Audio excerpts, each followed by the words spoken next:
Welcome to e-PG पाठशाला।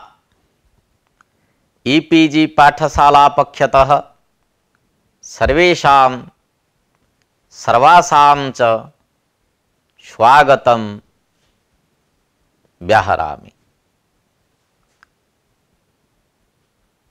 विषय भवति लघुशब्देन्दुशेखर ग्रन्थस्य संज्ञा प्रकरणम्। इदं प्रथमं पत्रम्। अद्य आलोच्य विषय भवति सुक्तिगन्तं पदं हलोनन्तरा संयोगः इति सूत्रद्वयम् आधारीकृत्य चर्चा करिष्यते। पाठस्य मुख्यांशाः एवं भवन्ति।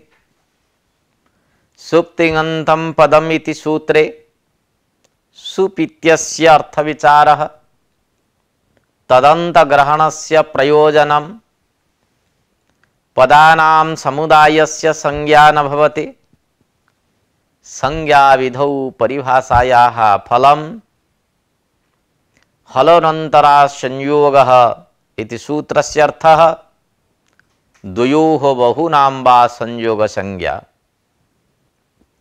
आदौ सुप्तिङन्तं पदम् इति सूत्रविषये विचारः करिष्यते। उपक्रमः: प्राचीनकालात् आरभ्य पदविभागविषये विस्तृतविचारः कृतः आचार्यैः। केचन पदविभागस्य प्रकारद्वयं, केचन प्रकारचतुष्टयं च स्वीकुर्वन्ति। प्रातिशाख्ये चत्वारि पदजातानि इति उक्तं, नामाख्यात उपसर्गनिपाताश्च इति। पाणिनिमते पदं द्विविधं, सुबन्तं तिङन्तं च। येन अर्थः परिच्छिद्यते तत् पदम् इति भर्तृहरिणा उक्तम्। नैयायिकानां मते सक्तं पदम्। वाजसनेय्य प्रातिशाख्ये अर्थः पदम् इति। नेक्स्ट, पदसंज्ञा निमित्तं पाणिनिना चत्वारि सूत्राणि प्रणीतानि। सुप्तिङन्तं पदं नाक्येः शिति च स्वादिषु असर्वनामस्थाने इति। प्रक्रिया योग्य पदस्य प्रतिपादनाय त्रीणि सूत्राणि उदिष्टानि सन्ति। व्यवहार योग्य पदस्य कृते सुप्तिङन्तं पदम् इति सूत्रं प्रणीतम्। साधारण व्यवहारे, शास्त्रीय व्यवहारे, प्रक्रियायां च अस्य व्यवहारो दृश्यते। न केवला प्रकृतिः प्रयोक्तव्या, न केवलं प्रत्ययः प्रयोक्तव्यः इति भाष्यवचनात् प्रकृति प्रत्ययोः प्रयोग विधेयः। अपदं न प्रयुञ्जित इति वचनम् अस्ति। अतः पदस्य आवश्यकताम् अनुभूय सुप्तिङन्तं पदम् इति सूत्रं प्रणीतं पाणिनिना। अधुना सूत्रार्थः उपस्थाप्यते।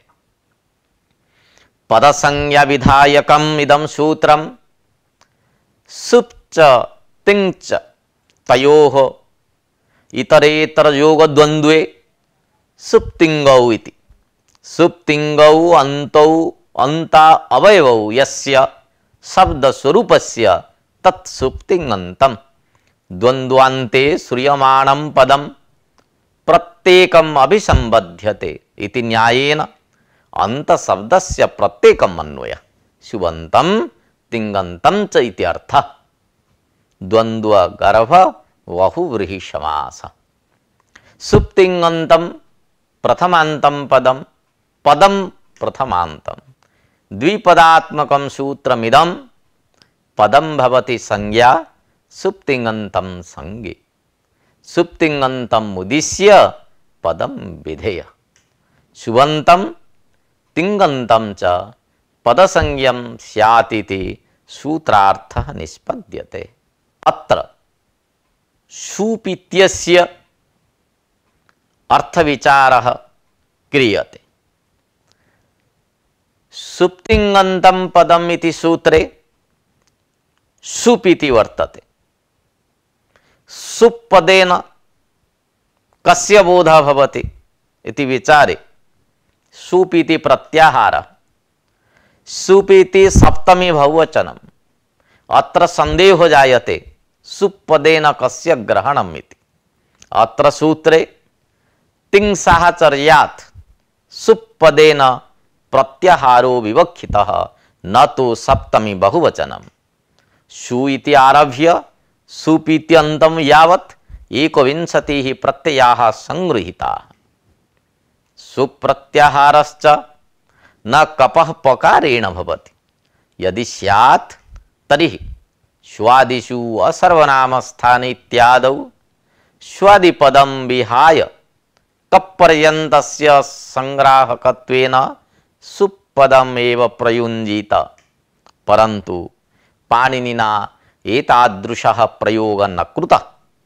अतो न कपः पकारेण प्रत्याहारः बोध्यः। सुप् प्रत्याहार ग्रहणे प्रमाणम् उपस्थाप्यते। सुप् इति सुपः पकारेण प्रत्याहारः व्याख्यानात् इति नागेशेन उक्तम्। यदि प्रतिपदोक्तत्वात् सप्तमी बहुवचनस्य ग्रहणं स्यात् तर्हि केवलं तदन्तस्य पदसंज्ञा स्यात्। एवं च ङि सम्बुद्ध्योः पदत्वं न स्यात्। तथा च हे राजन् इत्यादयः प्रयोगाः न सिद्ध्यन्ति। एवं च उभयोः न लोपनिषेधाय कृतं न ङि सम्बुद्ध्योः इति सूत्रं व्यर्थं स्यात्। अनेन व्याख्यानेन ज्ञायते यत् सुप् इति सप्तमी बहुवचनान्तं न गृह्यते, किन्तु सुप् प्रत्याहारः इति सिद्धान्तः। सूत्रे तदन्तग्रहणं व्यर्थम् इति शङ्कायाति। प्रत्ययग्रहणे यस्मात् स विहितः तदादेः तदन्तस्य ग्रहणम् इति परिभाषया तदादेः तद्विशेष्यक तदन्तस्य च उपस्थितिर्भवति। अत्र तदादि शब्द स्वरूपं विशेष्यं सुप्तिङ्गश्च विशेषणम्। अतः विशेषणे तदन्त विधौ सुबन्त तिङन्तयोः इत्यर्थः लभ्यते। अतः सूत्रे अंतग्रहणं किमर्थम् इति शंका उदेति। अस्याः शंकायाः समाधानं क्रियते अधुना। वस्तुतः प्रत्ययग्रहण परिभाषया विशेषणे तदन्त विधौ सुप्तिङन्तं पदम् इति सूत्रे अंतग्रहणं व्यर्थम्। व्यर्थं सत् तत्सामर्थ्यात् संज्ञा विधौ प्रत्ययग्रहणे तदन्तग्रहणं नास्ति इति परिभाषा ज्ञाप्यते। संज्ञा विधायक सूत्रे यत्र प्रत्ययग्रहणम् अस्ति तत्र तदादिं विशेष्यं विधाय प्रत्ययग्रहण परिभाषया यः तदन्त विधिः क्रियते स न भवति। परिभाषायाः फलम् उपस्थाप्यते। अस्याः परिभाषायाः स्वीकारे तरप् तमपौघ इत्यादौ न दोषः। तरप् तमपौघ इत्यत्र प्रत्ययग्रहण परिभाषया तरवन्त तदादेः घ संज्ञा प्राप्नोति। तथा च ब्राह्मणी तरा इत्यस्य तरवन्त तदादित्वेन विशिष्टस्य ब्राह्मणी तरा इत्यस्य घ संज्ञायां गौरी ब्राह्मणी तरा इत्यत्र गौरी शब्दस्य घ रूप कल्प इत्यादिना सूत्रेण ईकारस्य ह्रस्व स्यात्। संज्ञाविधौ प्रत्ययग्रहणे इति परिभाषा स्वीकारात् तरप्तमपौ घ इत्यत्र तदन्त विधेर्न भवति, तेन तमवन्तयोः घ संज्ञा न भवति। अतएव गौरी ब्राह्मणीतरा कुमारी ब्राह्मणीतरा इत्यादौ घरूपकल्प इत्यादीना सूत्रेण गौरी शब्द घटकस्य ईकारस्य कुमारी शब्द घटकस्य ईकारस्य च ह्रस्वो न भवति। एतदेव परिभाषायाः फलम्। परिभाषा ज्ञापन विषये प्राचां मतं विवेच्यते। प्रकृतेः परमेव प्रत्ययो विधीयते। प्रकृतिं विना प्रत्ययानाम् उत्पत्तिः न संभवति। येन विना यस्य अनुपपत्तिः तेन तस्य उपपादकस्य कल्पना इति रीत्या प्रकृति अवयवक समुदायस्य विशेष्यत्वं प्रत्ययस्य विशेषणत्वं सुपपन्नम्। तेन विशेषणे तदन्त विधौ शुवन्तो यः स्वप्रकृति अवयवक समुदाय इति अर्थः उपपद्यते। अतः अंतग्रहणं व्यर्थम् इति प्रतिपादयन्ति प्राचीनाः। प्राचां मतं नागेशेन खण्डितम्। अधुना तद् विचार्यते। प्राचां मतं समीचीनं न प्रतिभाति इति नागेशेन उक्तम्। प्राचां मत स्वीकारे इयान् इत्यादौ दोषः प्रसज्येत। यतो हि अत्र प्रत्ययमात्रम् अवशिष्यते। इदं परिमाणं यस्य इति विग्रहे इदं शब्दात् वतु प्रत्यये किमिदभ्यां बोधः इति सूत्रेण वकारस्य घकारादेशे आयनेयनीयः इत्यादिना सूत्रेण घकारस्य इ आदेशे ततः इदं किमोरिस्कि इति सूत्रेण इदं स्थाने ईशादेशे इयत् इति स्थिते भ संज्ञायां यस्यति च इति सूत्रेण प्रकृतिभागस्य ईकारस्य लोपे प्रथमा विभक्तौ एकवचने यान् इति रूपं सिद्ध्यति। अत्र केवलं प्रत्ययमात्रम् इयत् इति अवशिष्यते। तथा च प्रकृतिं विना प्रत्ययस्य उपपत्तिः संभवति। एवं च प्रत्ययेन स्वप्रकृत्यवयवक समुदायस्य आक्षेपः कर्तुं न शक्यते। अतः तदन्तस्य लाभो असंभवः। अतः प्राचां मतं न युक्तम् इति नागेशेन प्रतिपादितम्। संज्ञाविधौ परिभाषा स्वीकारेपि गौरी इत्यत्र ह्रस्वः स्यात् इति शंका आगच्छति।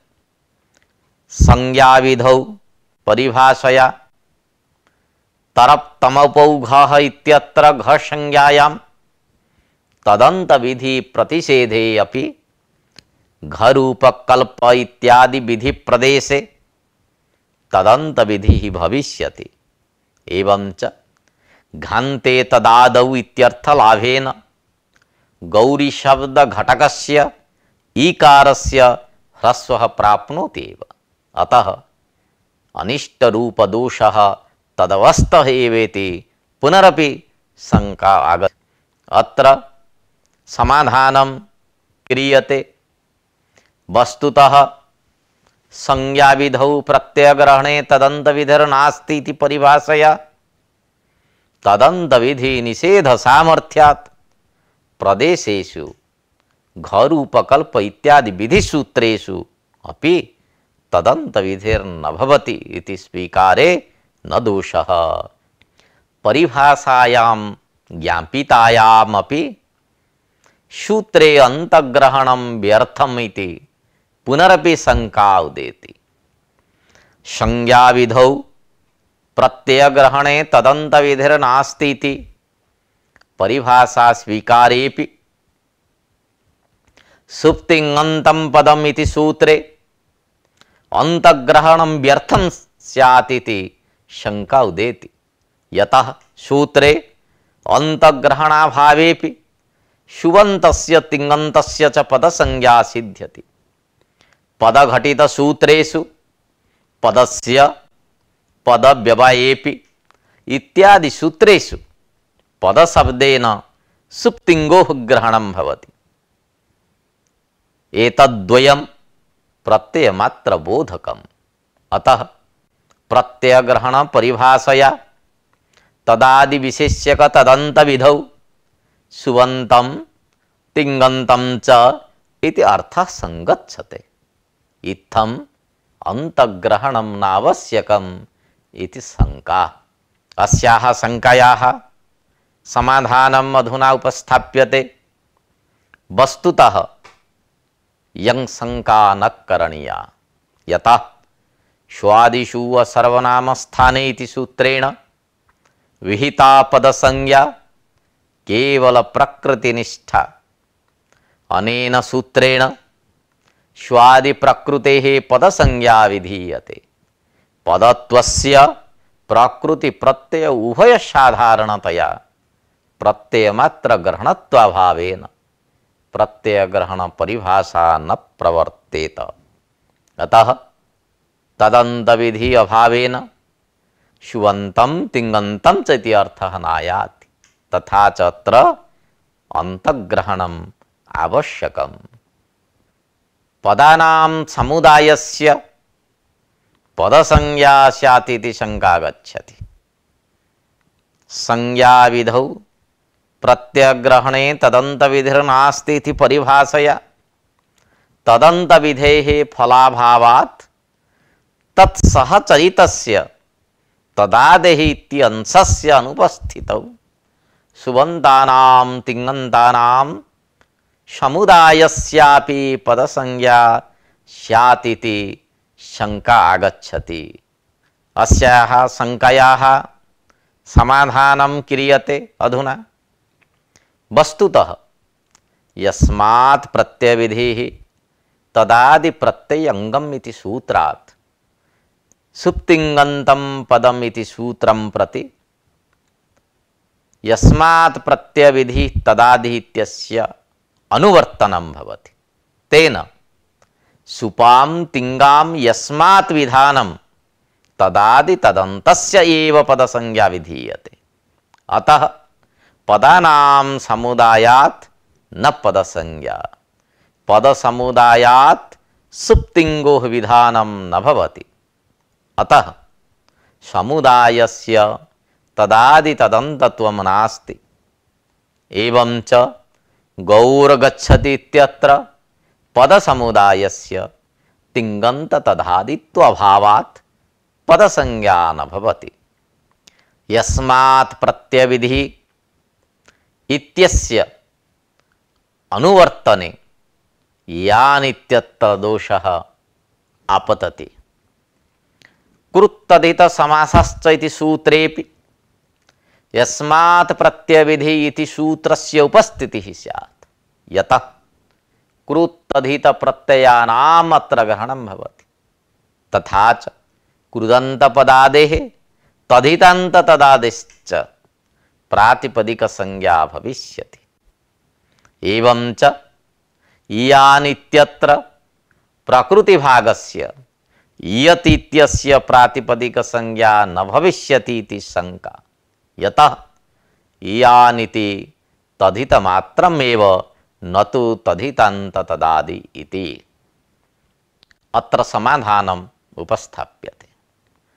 वस्तुतः इयानित्यादौ प्रकृतिरहिते तदादि तदन्तत्वं व्यपदेशिवत भावेन संपाद्य पद संज्ञा विधेय।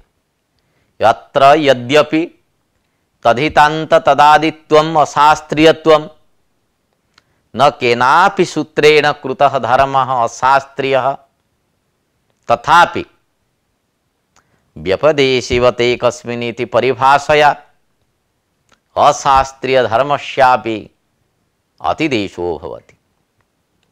इयाय इत्यादौ व्यपदेशिवत भावेन अशास्त्रस्यापि एकाच्त्वादि धर्मस्य अतिदेशो दृश्यते। अतः शास्त्रीयस्य एव धर्मस्य अतिदेशः इति नियमो नास्ति।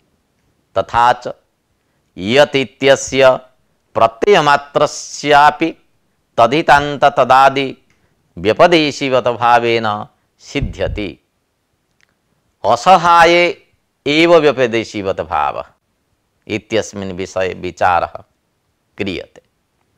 असहाय एव व्यपदेशिवत भावस्य प्रवृत्तिर्भवति न तु ससहाय।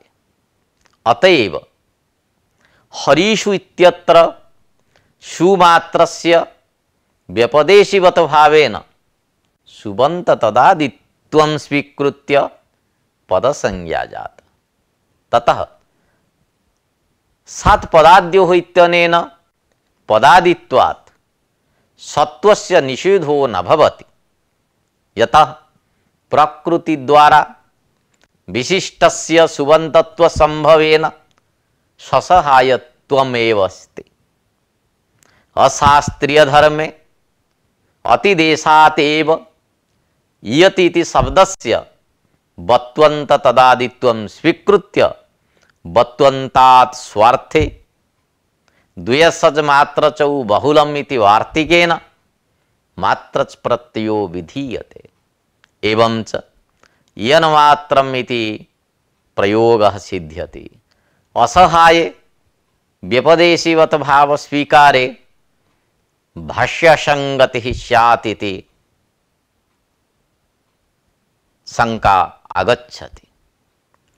असहाये व्यपदेशिवत भाव स्वीकारे निजौ चत्वारः एकाचः इति भाष्यस्य विरोधो भवति। तत्र भाष्ये नीच ईच नी इ एते चत्वारः एकाचः इति उक्तम्। तत्र नीच ईच नी एतेषु त्रिषु ईकार रूप अच प्रत्येकं समुदायेषु अन्य पदार्थेषु भवितुम् अर्हति। परन्तु ईकारे ईकार रूप अच कथं स्यात् स्वस्मिन् स्वस्य ब्रूते। अत्र क्रमेण त्रयाणाम् एकाचत्वेपि चतुर्थस्य इकारस्य एकाचत्वाभावात् चत्वारो एकाचो न संभवति। चतुर्थस्य इकारस्य असहायत्वाभावात् व्यपदेशिवत भावो भवितुं नार्हति। अत्र समाधानं प्रदत्तं नागेशेन। असहाय व्यपदेशिवत भावः इति पर्यालोचनं विना निजौ चत्वारः एकाचः इति प्रयोगः कृतः भाष्यकारैः।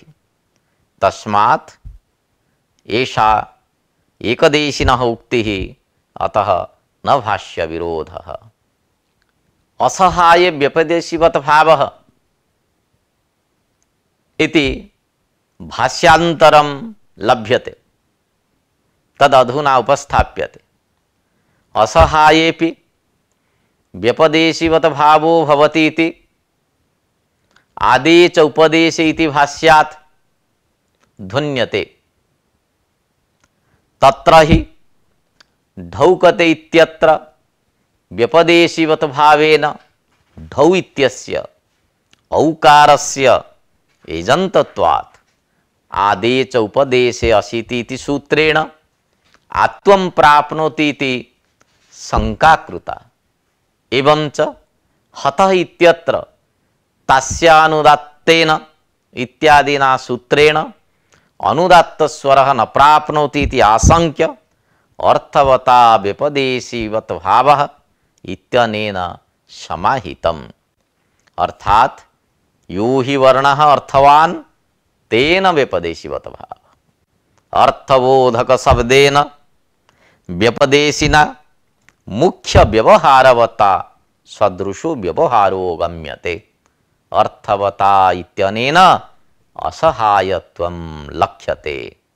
इत्थम् अस्य सूत्रस्य व्याख्यानं सम्पन्नम्। अधुना पाठ्यस्य सारः उपस्थाप्यते। सुप्तिङन्तं पदम् इति पदसंज्ञा विधायकं सूत्रम्। सुप् च तिङ च सुप्तिङ्गौ इतरेतर योगद्वन्द्वः। सुप्तिङ्गौ अन्तौ अन्त अवयवौ यस्य शब्दस्वरूपस्य तत्सुप्तिङन्तं बहुव्रीहि समासः। सुप् च इति प्रत्याहारः न तु सप्तमी बहुवचनं। प्रत्ययग्रहण परिभाषया तदन्तलाभे सूत्रे अंतग्रहणं व्यर्थम्। अंतग्रहणं व्यर्थीभूय संज्ञाविधौ प्रत्ययग्रहणे तदन्तविधिर्नास्ति इति परिभाषां ज्ञापयति। संज्ञाविधौ परिभाषा स्वीकारात् गौरी ब्राह्मणितरा इत्यत्र ह्रस्वो न भवति। संज्ञाविधौ इति परिभाषया विधिप्रदेशेपि तदन्तविधिः न पदानां समुदायस्य पदसंज्ञा न भवति।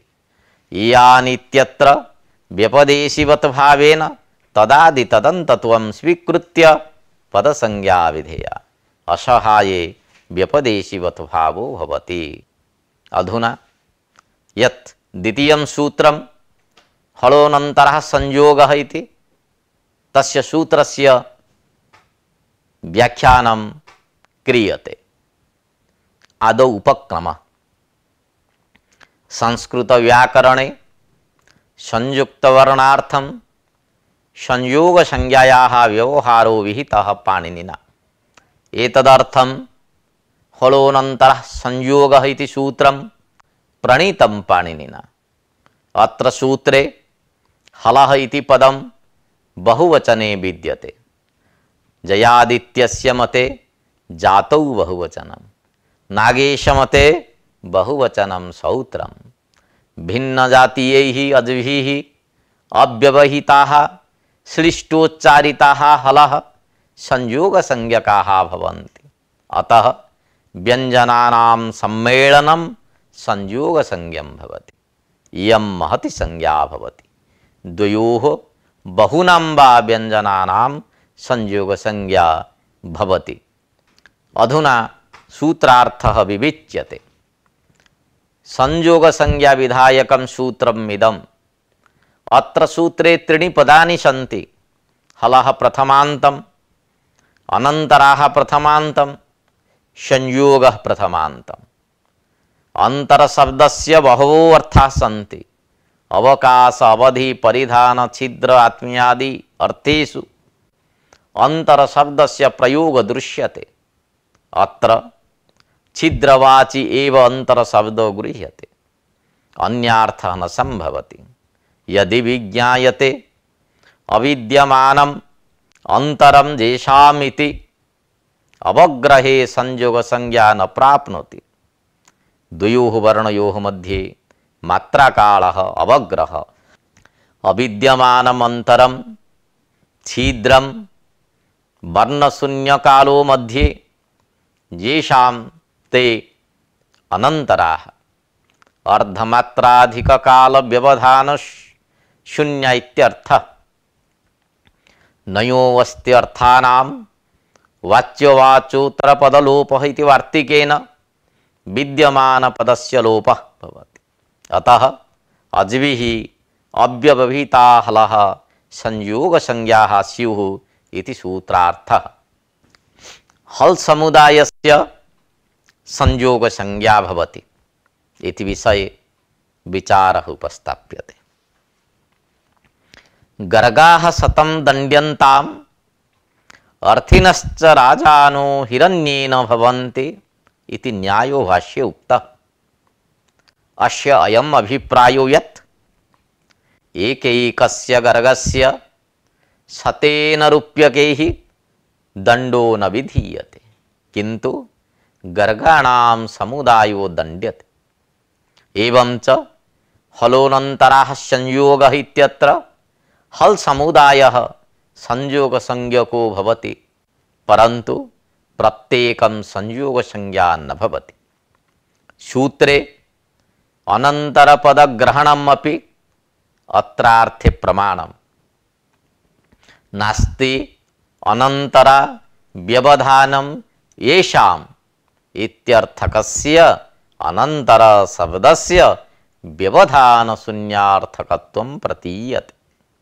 द्वयोः मध्ये व्यवधानं संभवति, केनापि अन्येन व्यवधानं भवति।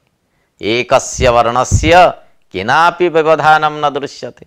अतः द्वयोरेव संयोगसंज्ञा न तु प्रत्येकम् इति सिद्धान्तः। हलः प्रत्येकं संयोगसंज्ञा इति शंका याति। हलः प्रत्येकं संयोगसंज्ञा अनन्तराश्च संयोजकसंज्ञा स्युः, अथवा अविद्यमानं सत् इतर व्यावर्तकत्वम् उपलक्षणम्। काकवन्तो रामस्य गृहा इत्यत्र काकः उपलक्षणम्। एवं च अत्र सूत्रे अनन्तरापदम् उपलक्षणम्। तथा च क्वचित् वर्णद्वयस्थले आनन्तर्यस्य संभवेन समुदायस्य संयोगसंज्ञा। उपलक्षण स्वीकारे समुदाय घटकस्य एकस्य हलोपि संयोगसंज्ञा भविष्यति इति शंका आयाति। अत्र समाधानम् उपस्थाप्यते। अत्र अनन्तरः इति हलः विशेषणं, किन्तु स्वातन्त्र्येण संज्ञायाः उद्देश्यं न भवति। अतः आनन्तर्यं विशेषणमेव न तु उपलक्षणम्। अनन्तरा पदं संज्ञाकोटौ प्रविष्टं भूत्वा अन्यस्य व्यावर्तकं भवति। संयोगः इति महासंज्ञया समुदायस्य संज्ञा इति प्राचाम्मतम् उपस्थाप्यते। संयोगः इति महति संज्ञा, महत्याः संज्ञायाः करणात् अन्वर्थ संज्ञा विज्ञायते। व्युत्पत्तिलभ्यार्थ विशिष्टा संज्ञा अन्वर्थ संज्ञा। तथा च संयुज्यन्ते वर्णाः यत्र इति व्युत्पत्त्या संयोग शब्दः निष्पद्यते। अनेन द्वयोः संज्ञेति प्राप्यते। मतमिदं नागेशेन प्रत्याख्यातम्। एतन्मतं नागेशेन खण्डितम्। यथा घटपटौ संयुज्येते यत्र इत्यादौ समास घटक पदार्थातिरिक्तस्य अन्य पदार्थस्य प्रतीतिर्भवति। अर्थात घटपटादि भिन्नः प्रासादादिः बोध्यते। तथात्रापि संयोग संज्ञायां तद्वर्ण घटितस्य तदतिरिक्तस्य वाक्यात्मक समुदायस्य ग्रहणेन हल समुदायस्य संज्ञा न स्यात्। महासंज्ञा तु प्राचां मतेन नागेशेन महासंज्ञा न स्वीकृता। समुदायस्य संयोग संज्ञा स्वीकारातेव सुदृश्यत भाति इत्यत्र संयोगान्तस्य लोपः इति सूत्रेण दकारस्य लोपो न भवति।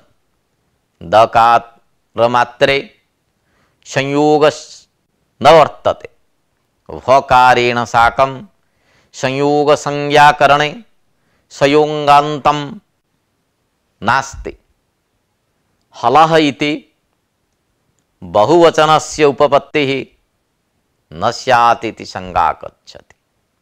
हलोनन्तरा संयोगः इति सूत्रे हलः इत्यत्र बहुवचनेन निर्देशः कृतः पाणिनिना, परंतु हलत्व जाते ऐक्यात् जातिपक्षे एकवचनेन निर्देशः कर्तव्यः। व्यक्तिपक्षे हलः इति यद्यपि बहुवचनस्य उपपत्तिर्भवति, तथापि द्वयोः हलोः संयोगसंज्ञा न प्राप्नोति, बहुनामेव संयोगसंज्ञा स्यात्। अतः बहुवचन निर्देशो न युक्तः इति शंका आयाति। अधुना समाधानं क्रियते। हलः इत्यत्र श्रौत्रत्वात् बहुवचनम् इति नागेशेन समाहितम्, अर्थात बहुवचनं न विवक्षितम्। अथवा हलौ च हलश्च इति एकशेषः करणीयः। द्विवचनान्त बहुवचनान्तयोः एकशेषकरणेन बहुवचनस्य उपपत्तिः भवति। तथा च हलद्वयस्य अनेकेषां हलां च संयोगसंज्ञायाः प्रत्यर्भवति। प्राचीनमते एतत् संभवति, परन्तु नागेशमते बहूनां संयोगसंज्ञा न भवति। द्वयोः संयोगसंज्ञायाः फलं विविच्यते। द्वयोः संयोगसंज्ञेति पक्षे शिक्षा इत्यत्र क श इति हलद्वयस्य संयोगसंज्ञायां गुरोश्च हलः इति सूत्रेण अप्रत्ययः सिद्ध्यति। परस्मिन् संयोगे सति पूर्वस्य सिक् धातुः ईकारस्य संयोगे गुरुः इति गुरुसंज्ञायां सिक्ष धातुः गुरुमान् भवति।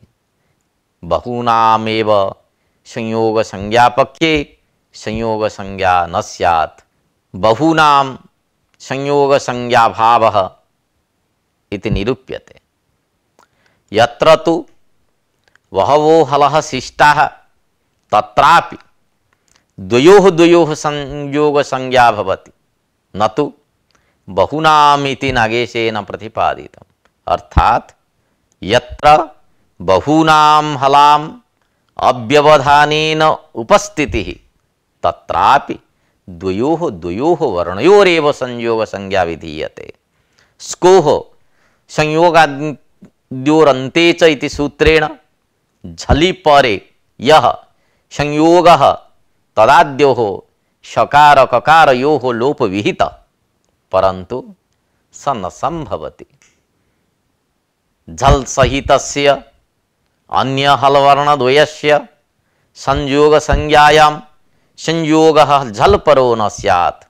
सर्वत्रैव झल सहितस्य संज्ञायाः प्राप्तिर्भवति। अतः सूत्रवैयर्थ्यभिया बहूनां संज्ञा नेति युक्तम्। द्वयोः संयोगसंज्ञापक्षे तृतीयस्य हलोः झल रूपत्वे सूत्रं चरितार्थम्। मग्नः इत्यत्र मस्ज धातोः अक्त प्रत्यये मस्जि न शोः झलि इत्यनेन सकार जकारयोः मध्ये नुमागमे सति सकार नकारयोः संयोगसंज्ञायां जकारस्य जस्त्वं भवति।